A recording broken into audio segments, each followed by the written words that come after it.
episode of the Uncensored Truth podcast. I am your brother, old guy from Hip Hop News Uncensored, and sitting across from me is my co-host. What it do? What's good? It's your brother SamAnt, viral hip hop news. It is a Monday. Yeah, we're in the building. We feel good. Another episode of the Uncensored Truth podcast. Oh God, what's good, my brother? What's popping? As y'all know, man, we back in the building once again, kicking off the year the right way. A little disappointed, man. My Eagles lost to the Saints yesterday, but it is what it is. Happy to be alive. Happy to be blazing through your speakers for yet another episode of the Uncensored Truth podcast. SamAnt, how was your weekend? It's dope, man.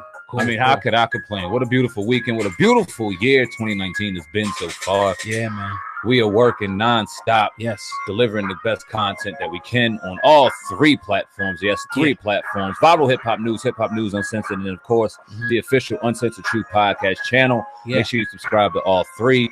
Yeah, man, was watching some football. Was vibing, was chilling. Yeah. I think I was 4 for 4 on my picks, though. I called all the winners this weekend. Okay, dope. You know what I mean? So that was good going into the championship. 1 versus 2. The Eagles lost yesterday, but you're keeping it G. It's a lot different than it was when we were babies. Yeah. Talk about the game real quick, man. What's your thoughts about the game? Tough game. You know, Eagles jumped out. You know, I thought that they had a chance, even up to the point where when they were driving the ball at the end, I'm like, the Eagles are going to pull this one off somehow, some way. Probably win it by a point, but Alshon Jeffrey, you know, couldn't get his hand on the ball. It was a good thrown ball and everything. Just happens, man. Tough. Just wasn't our year, man. Last year we had the magic. Well, you see Alshon Jeffrey blaming himself for the loss. Do you blame him for the loss? I mean, I think you can definitely put it on the shoulders, you know what I mean, for the loss, because if he wouldn't have dropped it, who knows what would have happened if he would have caught that ball. So ultimately you can. There was other things in the game where Eagles can point to where they could have did better, but ultimately he had the chance to catch it. He's a wide receiver. You got to catch it. He just didn't. I think you're being a little too harsh for the brother, but that being said, I understand. You got to catch the ball. Would Jerry have missed it or Randy? No. Yeah, you got to catch that ball. It's a clutch situation. You got to catch it. And I don't think it was a situation where 9 times out of 10 he catches that ball. It was just happened to be that one time where he dropped it. He might have took his eyes off. It was ready to run before. Yeah. One of those flukes, and then it happened to fall into the Saints' arms. Something that you just the last thing you want to happen. He's sick about it. Had a hell of a year. Top 10 wide receiver. He'll be back, man. So shout out to Alshon Jeffrey. But what do you think about the quarterback situation going forward? Do you see how you see it playing out? You think Foles is gone, or do you think they should keep him? Well, the one thing I really hope as a Redskin fan is that it doesn't happen and it doesn't go peacefully. I hope there's drama. I hope it's dissension. I hope there's a lot of bullshit involved. I hope they end up keeping both of them and we get a nice quarterback controversy. But realistically, the way the Eagles have been looking the last 10, 15 years or so, I see a situation where everything ends well. They look for a nice home for Nick Foles. He's involved in a trade situation where he's kind of pointing the finger on where he wants to go in an ideal situation, and Jeffrey Lurie lets him go for a nice couple of picks. Now, that being said, what's the first round pick, or based off of his last 2 years, they're gonna shop him as one. Now we've seen him go down to St. Louis at the time. I don't think he ever spent any time in LA, and he's with Jeff Fisher. And that was just tank. Couldn't get it done. That was dog shit. So he comes back with Philly after being with Philly at first with Chip Kelly and did his thing with Doug Peterson. It was real. That wasn't dope to see, but he clicked. It was like almost like a Belichick kind of feel. You know what I mean? Right. So yeah, man, it is real interesting to see. Carson Wentz still has pressure on him. Because when you got a Super Bowl and then you got this run and Nick Foles didn't do anything to cost him the game. We're talking about Alshon Jeffrey right now. We may be talking about some plays on the defense. We're not talking about Nick Foles costing him that game. So he did everything for them to be in the NFC Championship right now. Carson Wentz is on a real short leash right now. If he does get picked as a starter. And I think we both think that he'll be the starter of the Philadelphia Eagles next year, being the younger one, having the more upside, being the more talented overall quarterback. But just Foles has it, man. Yeah, man. It's just like it's a tough situation, for the organization.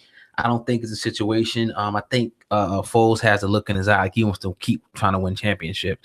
And if he can't get it done in Philly, he's not going to be able to get it done on the bench behind Wentz. So they're probably going to unload him.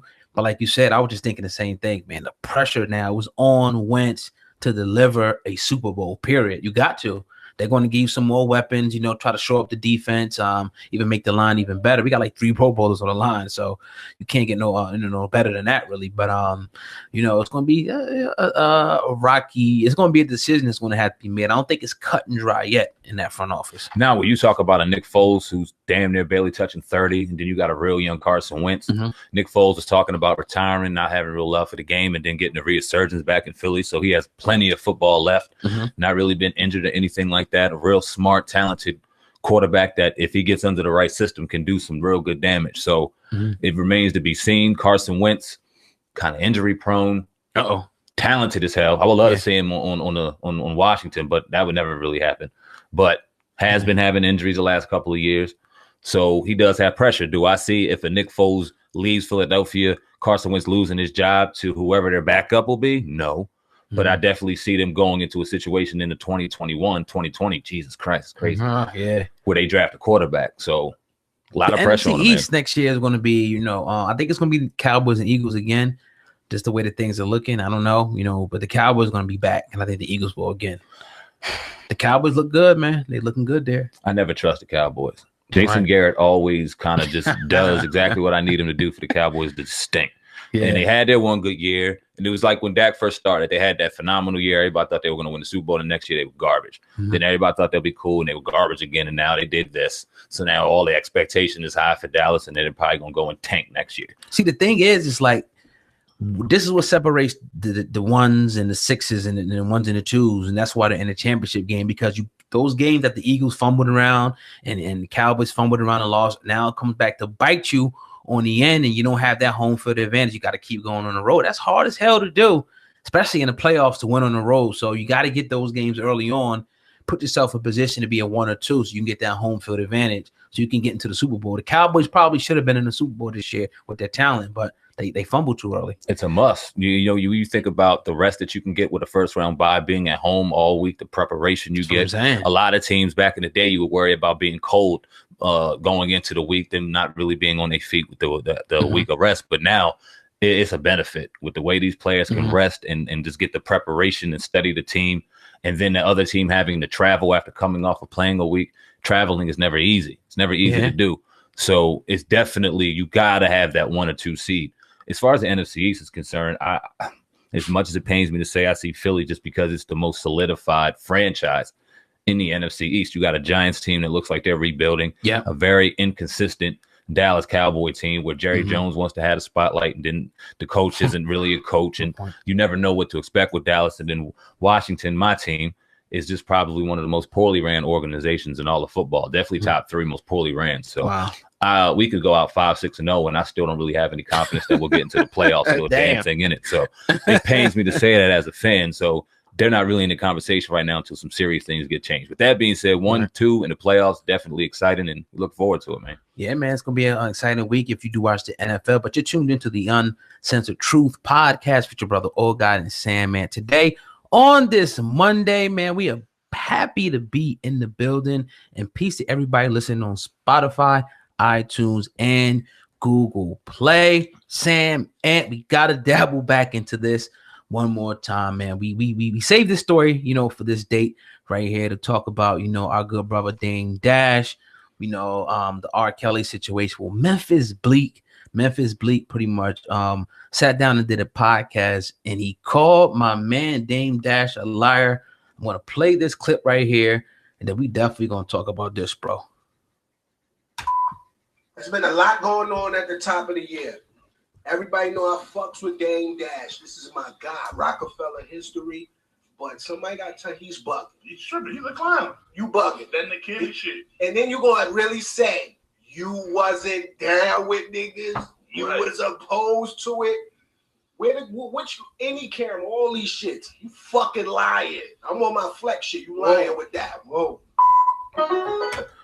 Whew, so that's Memphis Bleek coming out. Now, what he's saying is he's lying about is pretty much that he wasn't down for the Jay-Z and R. Kelly collaboration, the whole project. I think it was called Unfinished Business, or The Best of Both Worlds first, and they come back with another album after that. So what do you think about this, man? You know, Memphis Bleek, who we know is Jay-Z's right-hand man.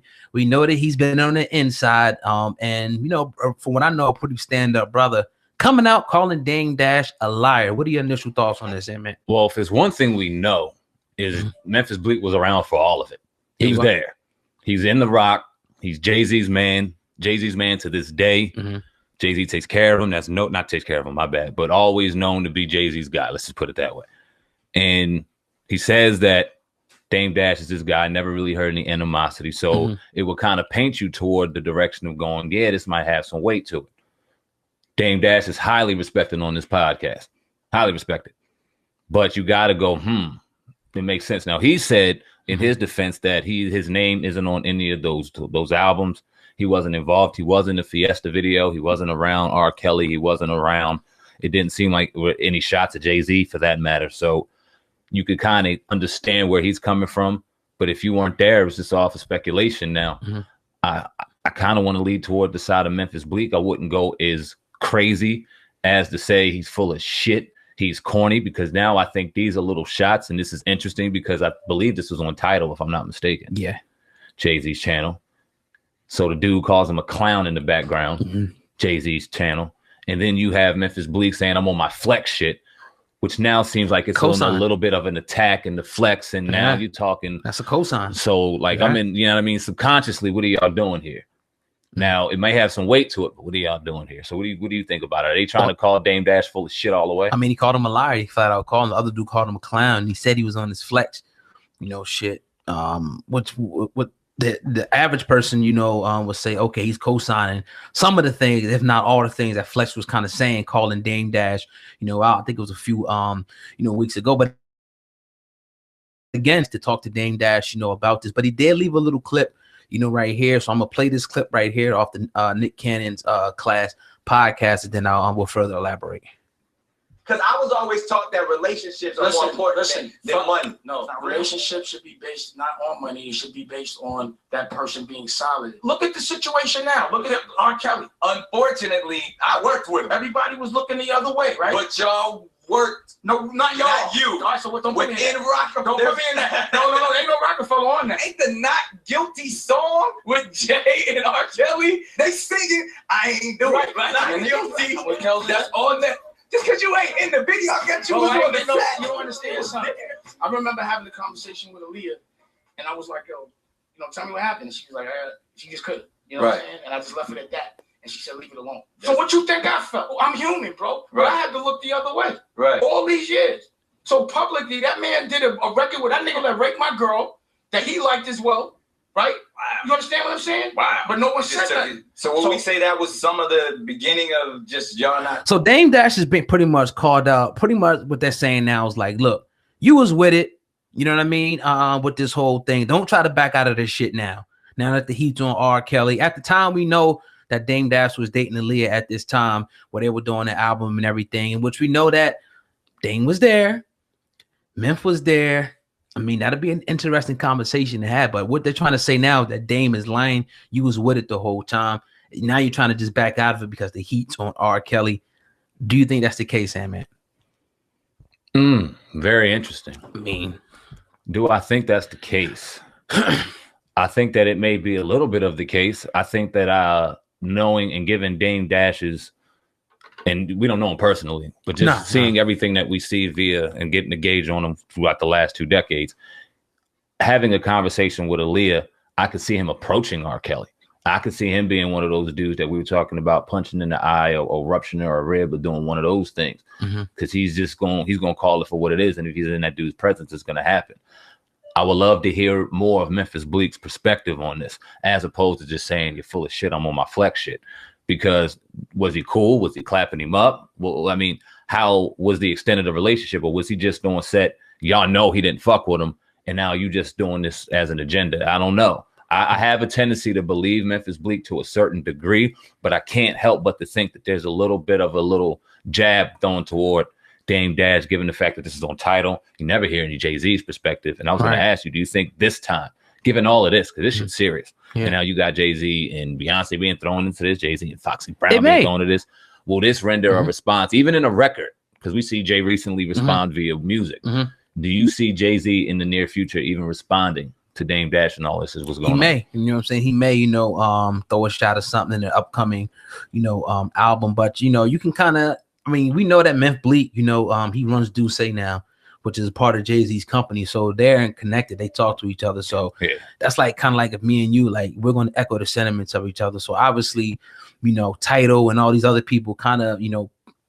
in my opinion, feel that Dame Dash, they look at Dame Dash in a certain unfavorable way. You know what I mean? Obviously, and it came through their platform. Again, I would like to hear Dame Dash address this, you know, whole situation. Now, Dame Dash did, you know, to his credit, pretty much saying that it was the R. Kelly and Jay-Z situation that kind of led to the demise. It was one of the reasons why they broke apart, you know, Rockefeller. You know what I mean? I do remember hearing that. So, you know, I don't know, man. I mean, I don't know who's right or wrong here, but you know, it's definitely an interesting, you know, situation.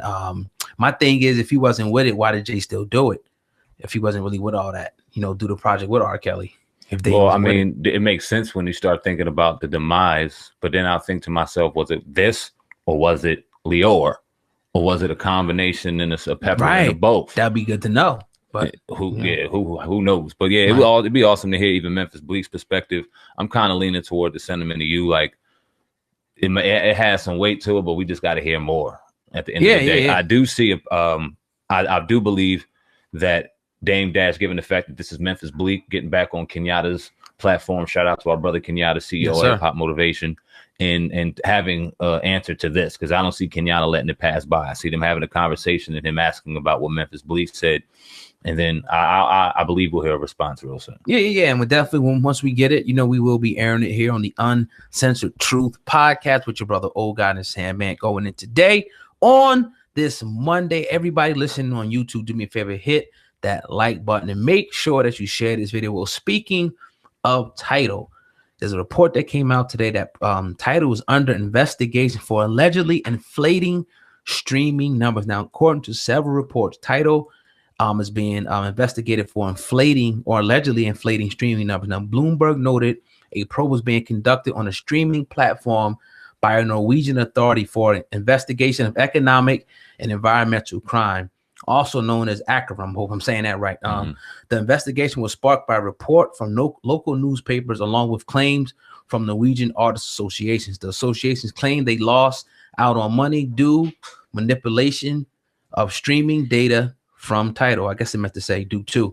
But the attorney issued a statement and said it's been made known through media coverage that the reports relate to Tidal streaming service and a suspicion that someone has manipulated the number of plays of songs. Now, a lawyer from Tidal did respond to the claim and said Tidal is not a suspect in the underlying investigation. We are communicating with Okarum. We are aware that at least one person we suspected of theft has been questioned, and this is coming from the Bloomberg Quink.com, this particular article here. SamAnt, what do you think about this? You know, Tidal being under investigation allegedly for inflating numbers, which is ironic because Jay-Z accused other people of doing this, but we don't know for sure. What do you think about this? I'm not an expert in it. My gut reaction is this is bullshit. Right. Definitely. This is a way just to kind of tear down Tidal. You often see that in the race with Spotify and Apple Music. Tidal is the one that's often not talked about, the one that they like to mention being third. I don't know anybody. I know I got Tidal. I know you got Tidal. Definitely. I know plenty of other people that got Tidal. Obviously, people got Apple Music because they got the iPhone and it's easy, but I love Tidal. I love it. So I have absolutely no problem with it. I don't see anybody over there having to manipulate numbers in order to do what? If you're calling them last place anyway, what are they manipulating numbers for anyway? Now, we know back in, I believe, 2017, Sprint acquired 33% of the stake following reports that Tidal was in discussions with Apple about a sale. So I don't know if Apple's pissed off about maybe that. Maybe that's why people get the mud. Tidal gets thrown. The mud gets thrown on Tidal, excuse me, and things like that. But I can't help but to think that sometimes Tidal, they just want to get them out the way. Yeah.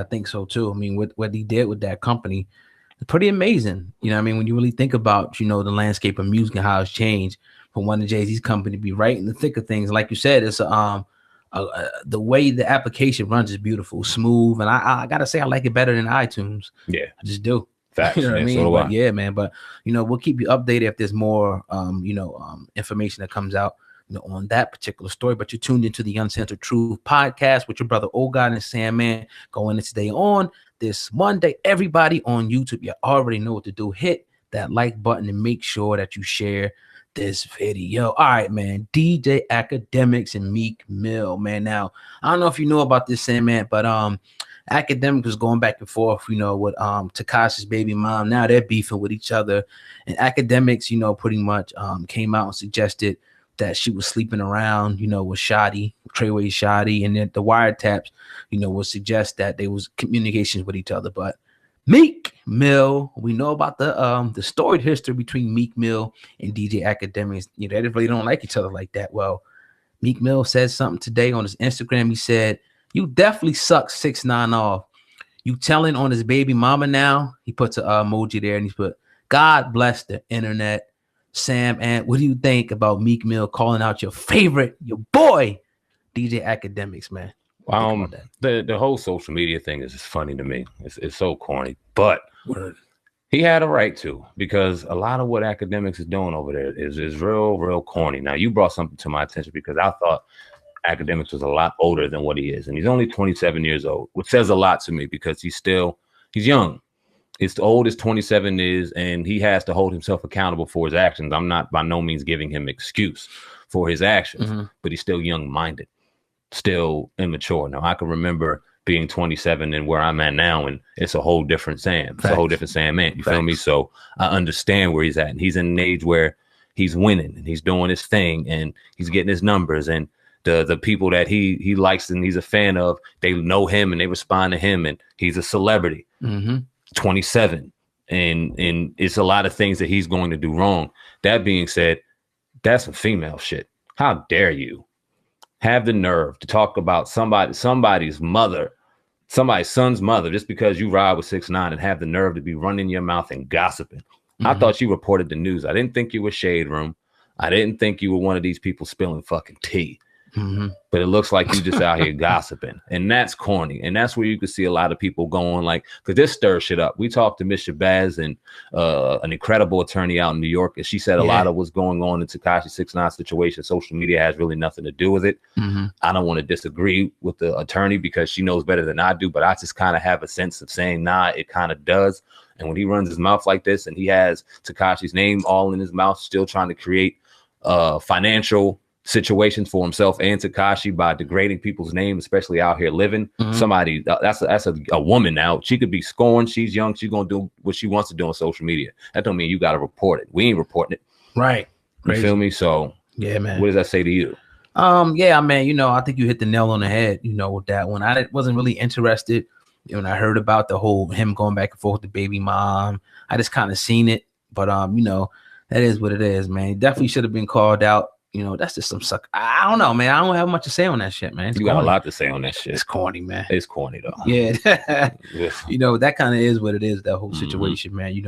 But yeah, man, you tuned into the Uncensored Truth podcast with your brother Old God and SamAnt going into today on this Monday. I want to talk about this story right here, SamAnt. You made me aware, of Tank, calling out, who you think is the brother Jacquees. Jacquees, I think is how you say his name. I'm gonna play this video and then we'll talk about this. This is Tank speaking.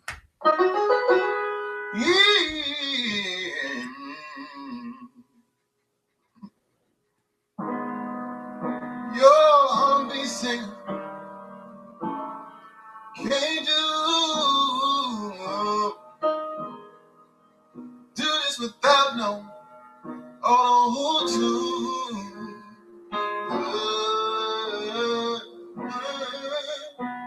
Then you need to get yourself a new guy. He can't even sing. River in the sky.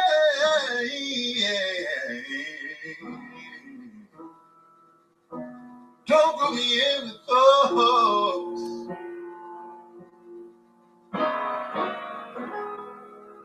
of their own deed. All right. Now, obviously, SamAnt, you think that he's taking shots at Jacquees with this one. Yeah. What makes you think that? Well, does Jacquees use auto-tune? Yeah. Well, he's talking about fucking Jacquees. Now, there's a lot of other R&B singers out here, or trap soul singers, I guess you can call them. Today's age really likes using autotune. Now, we talked about our future. Now, we had a real great discussion. This is how this whole thing got started, with a future discussion. We talked about it on the podcast on Friday. We got a little backlash from the younger people, and saying that we don't understand the youth and things like that. And by no stretch of the imagination will we box ourselves into those kind of people that don't want to hear about the youth or anything like that. Not trying to do that. But this is a classic conversation of what we're talking about. Because when we say we miss R&B, real R&B, we miss somebody giving a soul on a record and you genuinely just hearing them. Yeah. We don't want to hear this you melodically turning this and doing this and not doing this, and then we go and enjoy something live and it's something completely different. That's no disrespect to your craft. That's no disrespect to your art form. But then when you have the nerve to ordain yourself the king of R&B, we still got brothers like Tank that could play the piano, that can go sit background, that really understands the art of R&B music. That's a disgrace. And when he's able to go ahead and play the piano and run and talk shit and you couldn't do it back, respond. Yeah, you can't respond. So you don't think that Jacquees can get it in like that? Hell no. Just gimmicky. So you don't think he really sing like that? It's just because that auto tune is, to me, is corny too, man. People just, I saw this one cat who got it implanted to his arm. That was scary. What the fuck was that? Right? What was that? I don't know. That shit looked nasty, man. That was scary. Yeah. I didn't hear him talking. I was just watching it because my daughter was I know. But I was like, yo. I ain't want to watch it after a few seconds. That was scary. Yeah, and it's just like, you know what I mean? That's why Jay-Z made that song a long time ago, The Death of Auto-Tunes.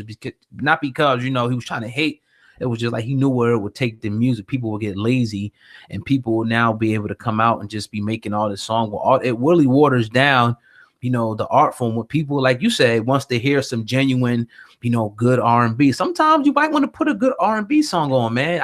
I like to listen to good R&B. Sometimes I don't want to hear that auto-tune mess, man. And if you got to use that and you can't, you know, sing the right way, and it's just like you said, it's just sound the same way, you know, when you're doing it, you know, on the stage and in the studio, it should be no different. You know what I mean? If you need to put auto tune in your mic to perform in front of your people, you whack to me. And I'm not saying it's almost like having a ghostwriter for a rapper. Go ahead. No, I hear you. And it's not that I'm trying to kill the genre to begin with, but when you use weapons pretty much, or you use extra things to try to enhance your sound, and then call yourself the king of R&B. How dare you? Laughable. Come on, man. You can't do that. 90s is, Jesus Christ, 20 years away, but it's not that far removed. Not when you still got brothers out here doing their thing. Right. I'm an R&B singer. You can't do that. So, I mean, shout out to Tank for being able. He just had an album come out. I forgot the name of the album. I'm going to check that album out because I'm a Tank fan. And salute, man. That's tough love right there. Because nobody wants to. Jacquees could be a real force in R&B because he has a great sound. He has a great following, but he has to hone in on his craft better and really take the art of singing more seriously. And if you're going to call yourself the king of R&B, give us some real R&B records. Wow. So in your opinion, you said R. Kelly was the king. That still remain? Yeah. R. Kelly's the king of R&B, and the king of R&B is a pedophile. Can we just know that? Or the king of R&B is alleged. He's alleged and will always be an alleged pedophile. He'll always have that asterisk. Let me put it that way. R. Kelly will always have an asterisk next to his name when it comes to being the king of R&B, or period when it comes to his music. And unlike a Michael Jackson, unlike anybody else polarizing out here, he will have that stigma. So even if he never goes to jail, he'll always have that stigma that he's probably one of the most disgusted R&B singers, period, performers ever.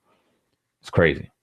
Yeah, definitely. Man, video shows R. Kelly knew. Oh boy, got to get to that in a second. All right, this headline says video shows R. Kelly knew Aaliyah was 14 before they married.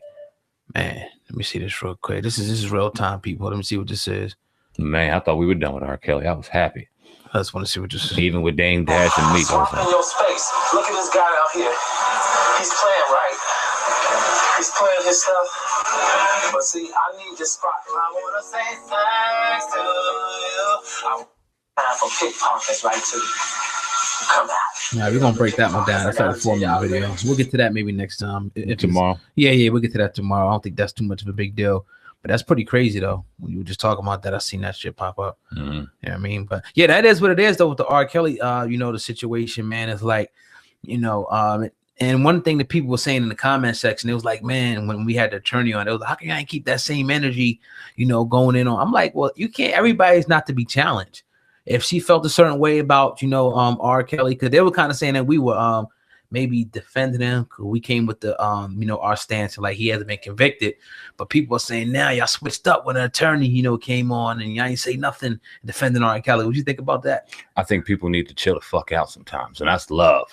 But they get told, and they really just got to listen. If you listen to the overall body of a very long conversation, I mean, hell, we talked about this all week. Last week, every day we had something involving R. Kelly.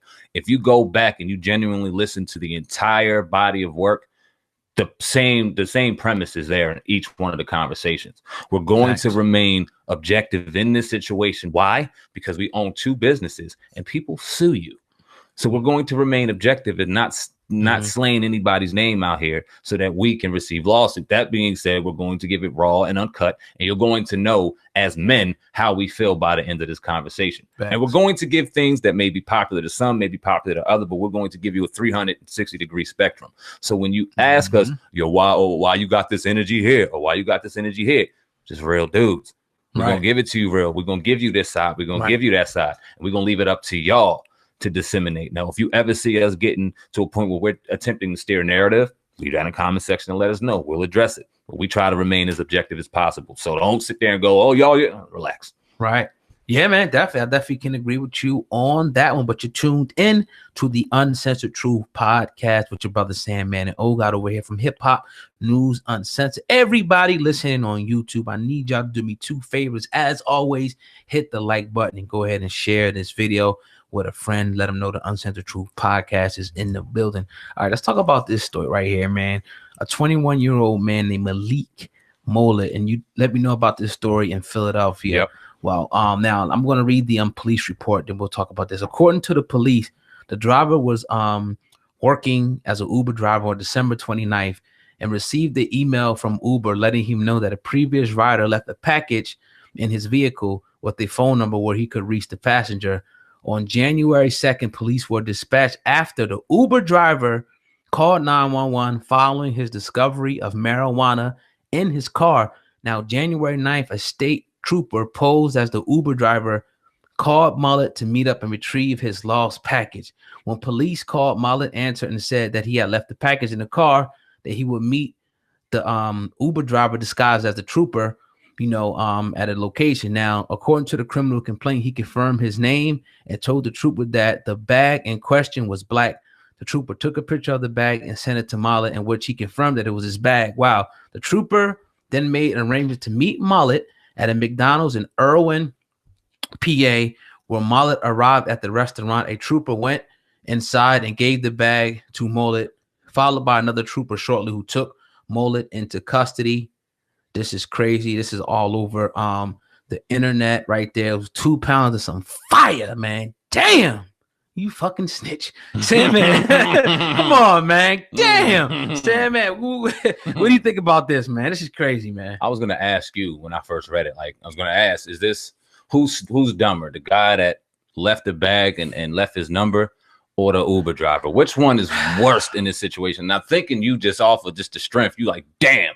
Uber driver's fucking snitch. He snitched, but it's like the dude is like, at some point you got to think like, damn, like, I'm not going back. This is a setup. I'm gonna have to set this up. I'm gonna take this. You gotta take this L, because you got to think now. We thinking of it in the minds of us.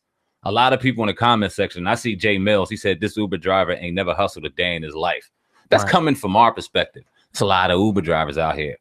This might have been somebody that might have not thought like this. Yeah. And been smelling that and been opposed to it. Would you have smelling this? In what position? Give me my position. Am I the Uber driver or am I the dealer? Or am I the person with the bag? I'm not the dealer. You're the Uber driver and you see somebody who left a bag in there. Yeah. First of all, you shouldn't be opening the bag. Right. You know what I mean? So what do you do if you're the Uber driver? Hypothetically speaking. If I'm the Uber driver and I find out what's good, I have a conversation with my man. I let him know that I have no problem giving him his stuff back. I'll let him know that we got a good price. We got a good price going on with this as a thank you. And I'm going to need a couple onions on that. I'm going to need a thank you note. This is 2 pounds. It's been smelling in my car all day. I ain't touched it. I'm gonna need a little bit of that, especially in Pennsylvania where it's only decriminalized. I mean, you obviously got 2 pounds. You got to distribute. Hypothetically speaking. Hypothetically speaking. Yeah, man. Yeah, I mean, you know, I now, all right, now, what if you was the dude who left it in there? Taking that L. back, taking that L? I mean, you figure that's hypothetically speaking. If we were to know, that's about $3 grand, 3,200 probably. Well, to see the thing is like, how long did it take? No, like, no, that's 2 pounds, like right, 62, 64. Right, but how long did it take? You know, for him to realize that? Because if he caught him right away, maybe he could have doubled right back. It must have been like a little gap in there. Should have waited a couple of days. Yeah, that's too long. December 29th, he left the damn bag. This January 2nd, he got in touch. You got to take that L, man. Yeah, you got to take that L, man. You lost a couple of dollars, but it is what it is. A hustler can always get it back. Honestly, if I'm that Uber driver, I'm probably not even picking up the damn phone. Once whoa, shit, I am not picking the phone up. So he opened up I mean, bad about this. Probably no chance of this guy getting off because they set him up perfectly. He went and said it was his. They got him. Yeah, they got him. They got him. Damn. And he called him. He went back. So it's like, it's not like the Uber driver seen that. They obviously have information. They both got their information. He went back and called. He was trying to get his, that's like 60, like I said, 62 to 6,400. Well, maybe 50. It might be. I mean, it's still, you still has to go to jury, and it could be a chance where they might think it could be the Uber drivers. We never know. I mean, if you think about it, they got is there a shadow of a doubt? No, if there's a shadow, whose weed is it though? What if he said that wasn't my bud? That's true. I mean, just hypothetically thinking. Hopefully, he done sold a couple more of them drinks. He got a good lawyer. I mean, you always, because like remember, it's not what happened, right? You know what I mean? So you know, I mean, it might sound stupid to some people, but people have gotten off of some shit like that. But that wasn't my bud. Why'd you call him back? Let's keep it serious real quick. Right. He's 21 years old. 2 pounds of marijuana. He obviously made a mistake, right? How long is this brother looking to do in jail right now? Because it's obviously about to get him on distribution. 2 pounds of marijuana. He might do a little time for this one. Maybe like a year or so too. It's just weed at the end of the day, but you never know. It all depends on his criminal record. It depends on the laws in Pennsylvania. I know it's decriminalized, but I'm not that much. Not that much. Yeah, that's a whole nother thing right there. So, you know, again, if he has a good lawyer, he may be able to wiggle, maybe not out of it all the way. You know what I mean? Because remember, he's going back for the bag. He never said it was weed. He's going back for the bag. He could have said somebody put something in his bag. I'm just keeping it. You know what I mean? Let's say hypothetically speaking, right? That's about $6,400. He lost. They set him up. Is that worth his life? Do you call back? Not his life. I mean even 6 months of his life, a year of his life. He probably thinking it's an Uber driver. You never know. You know what I'm saying? He's probably thinking, oh, they ain't gonna go into my bag and shit. That Uber driver was a sucker. Yeah, because just like you leave your book bag, you ain't expecting nigga to go in your shit if you leave it in the car or taxi or something. You're not really expecting that. Right. Really, like just keep it a buck. Yeah. You know what I mean? So that is what it is. It's a sad story, man. Hope this brother makes out good. End of the day, who's worse to blame? Who do you blame in this situation? The Uber driver, you's a bitch for that, man. Because you like it ain't. I can see it. It's just like dog. Like it's just some bud. Damn, it's just some bud. He's not gonna hurt nobody. Ain't gonna hurt nobody. And to keep it a buck, you got states where it's legal.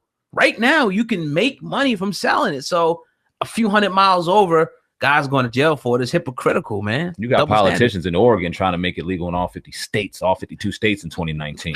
And now this man will be sitting behind bars. That's what I mean. For a couple months, whatever. But now he'll be behind bars when it's legal. That's a slap in your face. Yeah. It's crazy. Yeah, man. It looks like some fire too. Yeah, man. But anyway, man, tough loss there. Hopefully that brother doesn't have to, do that much time for that. But yeah, man, you're tuned into the Uncensored Truth podcast with your brother, Oh God, and SamAnt going in today on this Monday. Everybody subscribe to the Uncensored Truth podcast channel. You can look in the description box at either channel that you're watching on, or go to YouTube and type in the Uncensored Truth podcast. Man, we got the official channel up right now. Yeah. Indeed, man. We feel good. Yes, sir. We definitely feel good. We'll be back on Tuesday, tomorrow. Yes. With another episode of the Uncensored Truth podcast. And of course, with Thursday and Friday. Yes. We're going to add another live day in there soon, man. I know we're talking on viral. We got some good things popping over there. Hell yeah, we got to. Man. But we're going to get another live in here for the Uncensored Truth podcast as that channel is growing in abundance. Thank you to everybody from Hip Hop News Uncensored. Yeah. From Viral Hip Hop News. We see y'all. We see y'all coming in drones. We see y'all supporting the movement. Yes. Keep sharing, keep subscribing, keep it coming, man. We sincerely appreciate it. We're going to do some giveaways soon, man. I know we were talking about it a couple months ago, but we're about to get that into effect. Get some hats, get some shirts. No, I was thinking, not to cut you off. No, man. I had this thought. I was like, we'll pick like maybe a couple people. We'll pick their comment, whether it be negative or good. We'll read it, and then we'll try to, if they see it, then we'll send them something as a way to keep, you know what I mean? So we'll pick the comments from whatever video, it's a hot video. We'll read the comment and then send them something, you know, whether it be an Uncensored Truth shirt, viral hat, you know what I mean? Just a couple times, you know what I mean, a month or whatever. I like that. You know Don't I mean? good or bad, just the top, whatever. Yeah, to keep people, you know what I mean, you know, engaged, looking out for their comments. I like on that. The air. Dope. So, you know, fiddle with new stuff. We almost at 4,000 subscribers on the Uncensored Truth podcast channel, man. Mad excited about that. Make sure y'all go subscribe to that one. Also go to hiphopun.com for all your latest hip hop news. That's all I got over here, Sam, man. Indeed, man. That's all I got too. You're listening to the Uncensored Truth podcast. Yes. Viral hip hop news, uncensored, the Uncensored Truth official channel. We appreciate each and every one of y'all. Till tomorrow, we out of here, man. Peace. Peace.